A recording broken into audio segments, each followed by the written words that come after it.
Ine yote hata nyingine nilienda saa 7 nilienda nikabatisa huko, and then I came to come and team up with you. All of them wametuma salamu zao. Mnakubali? Nimekuwa naona Get Better Living kwa mtandao, hapo ndio inatembea sana. Was it also the same on the ground? Really? Okay. I hope you have done well in your camp offerings, in everything else you did. Also, in attendance, I hope you were attending during the week.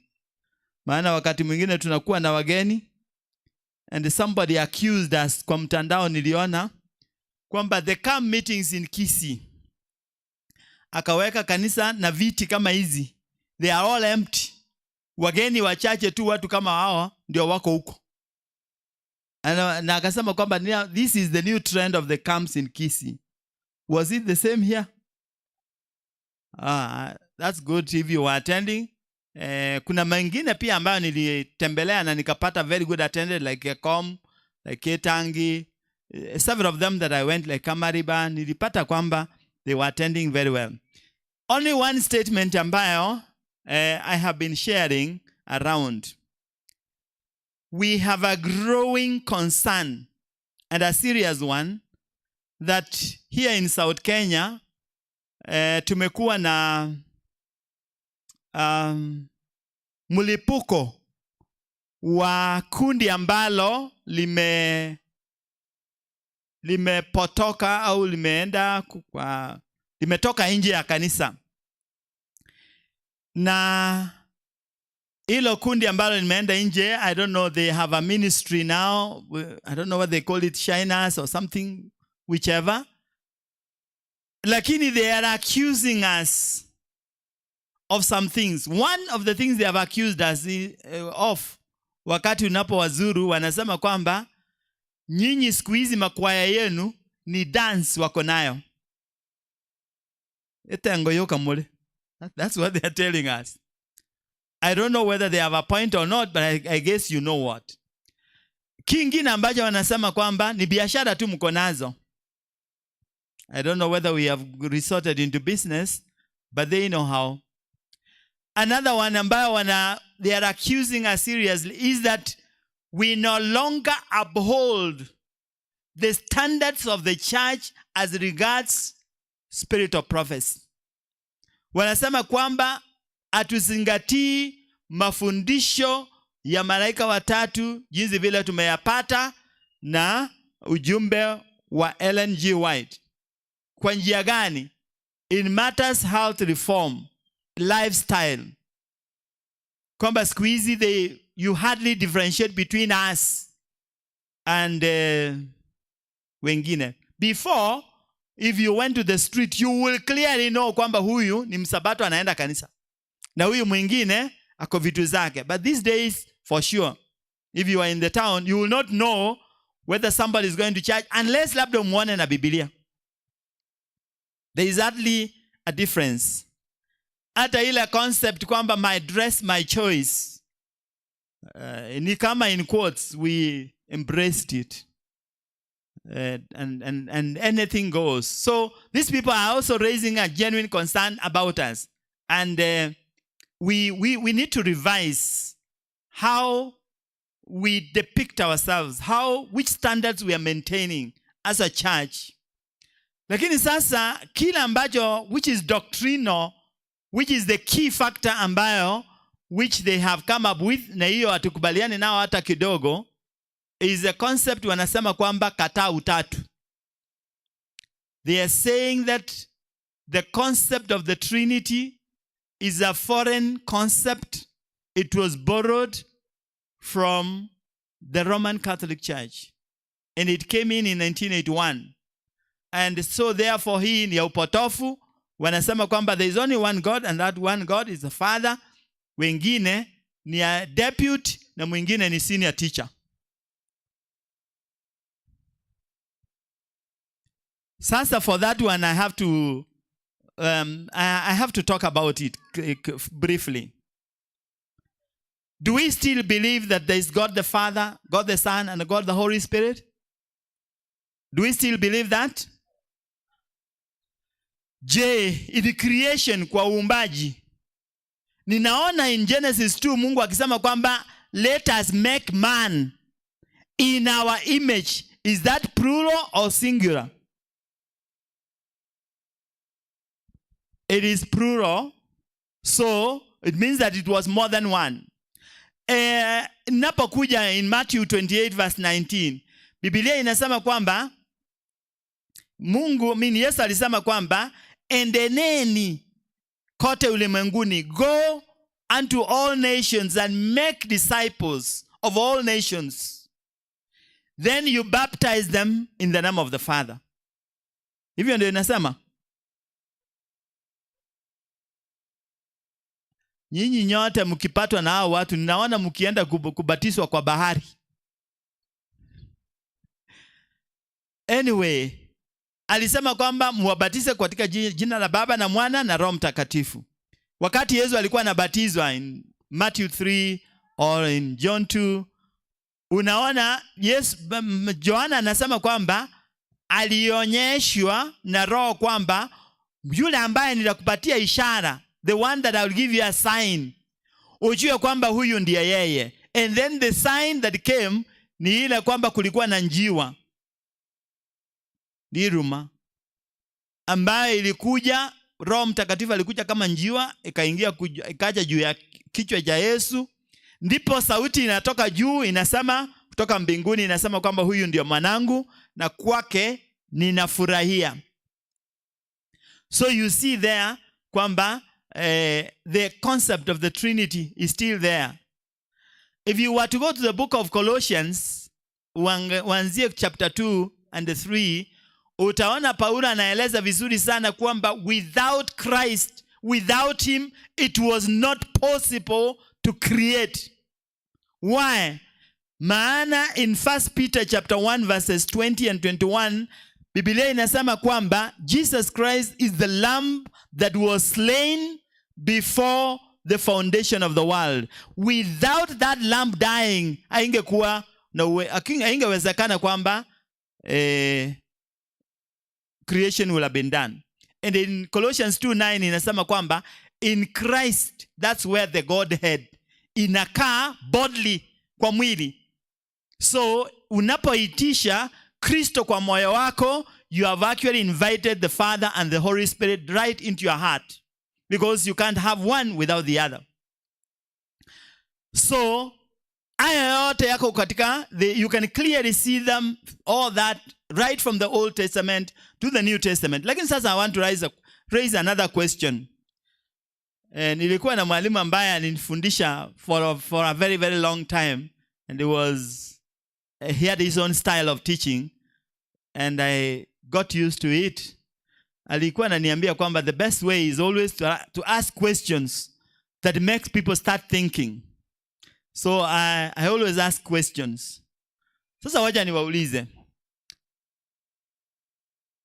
is Jesus Christ God? Is he the mighty God? Hata mjui. Is he? Can you call him the Father? Now another dangerous one. Can you call Jesus Christ the Father? Yes or no? Wangapi wanasema tunaweza kumuita hivyo? Hatuwezi. Lakini wanafunzi wa Yesu waliuliza Yesu kwamba hebu tuonyeshe Baba. Walipomuuliza kina Petro, aliwaambia kwamba have I been with you? And if you have seen me, you have already seen what? The Father. I and the Father are one. If you have seen me, you have already seen him. Lakini leaving that aside, I want to answer the same questions that I raised from the book of Isaiah chapter 9. And it's only verse 6. For that one, nataka mtu anisomee kutoka kati yenu. Because I know that this theology, that as strange as it is coming up, and it can reach you, and you may not be able to stand. And I don't want to be accused that I knew it and I did not share with you. Hebu mtu anisomee hiyo verse 6. Rudia. Isaiah chapter 9 verse 6. Inasoma hivi. Maana kwa ajili yenu mtoto amezaliwa, tumepewa mtoto mwanamume, na uwezo wa kifalme utakuwa begani mwake, naye ataitwa jina lake Mshauri wa Ajabu, Mungu mwenye nguvu, Baba wa milele, Mfalme wa amani. Is my question answered? Yesu pia anaweza kuitwa baba? Kulingana na hiyo fungu anaitwa baba? Anaitwa Mfalme wa milele? Anaitwa Mungu wa ajabu? Yes, all of them.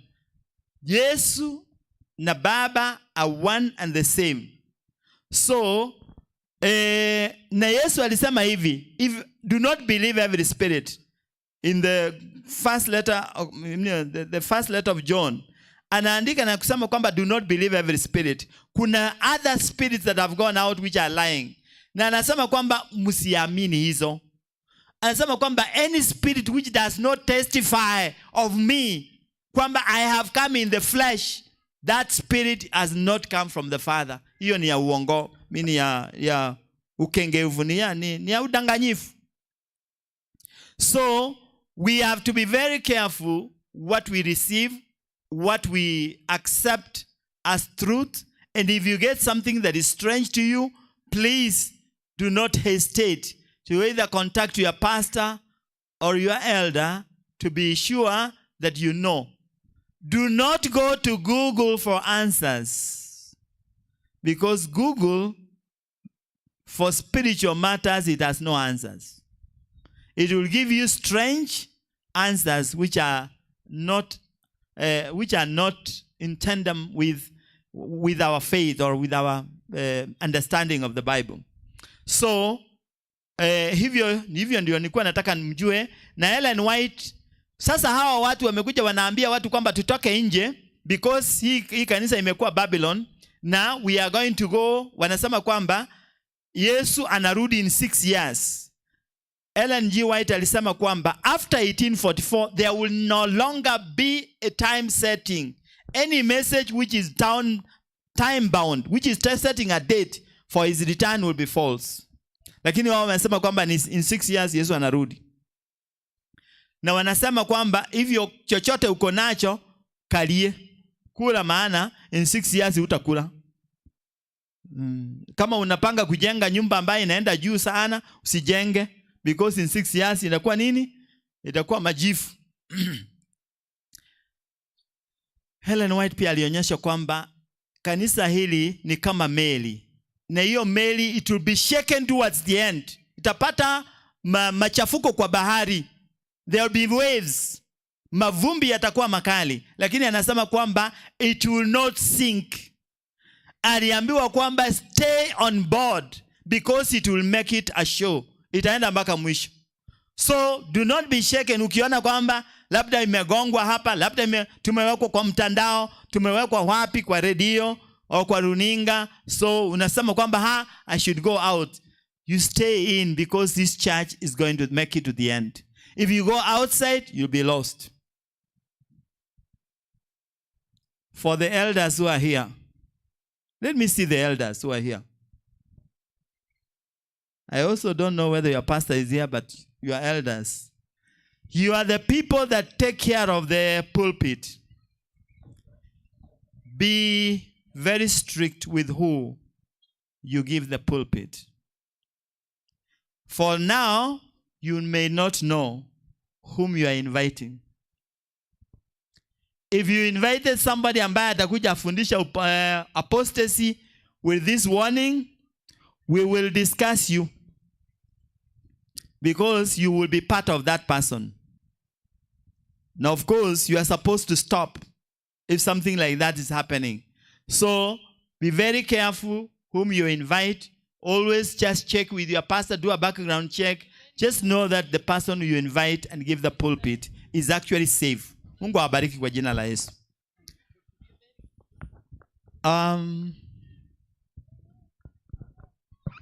Elder, nataka kuwaombea ni waache watoto waendelee. Is that okay? Okay. Baba yetu na Mungu wetu, jioni hii ya leo tunalimiti jina lako kwa sababu ya Sabato, kwa sababu ya juma hili la makambi ambalo limefika tamati siku hii ya leo. Naomba kwamba Bwana ubariki wageni ambao walikuwa hapa, ubariki wale wote ambao wamechukua nafasi moja au nyingine kwa kuhakikisha kwamba maandali haya ya makambi yamekuwa ya ufanisi jinsi vile yamekuwa. Na tunashukuru kwa sababu ya viongozi wa kanisa hili for the vision they had to prepare for this camp in this manner in which it has been. Nataka kuomba sasa Bwana, neema yako iwe na kila mmoja, na hata wageni wetu watakapokuwa natoka hapa kesho, tuomba kwamba neema yako iende pamoja nao, uwape usafiri mwema na uwabariki. Ni katika Kristo Yesu naomba na kuamini. Amen. Asante mchungaji. Wangapi wanamuombea mema na kumpa salamu akielekea makamu mengine atupelekee salamu? Mchungaji tupelekee salamu. So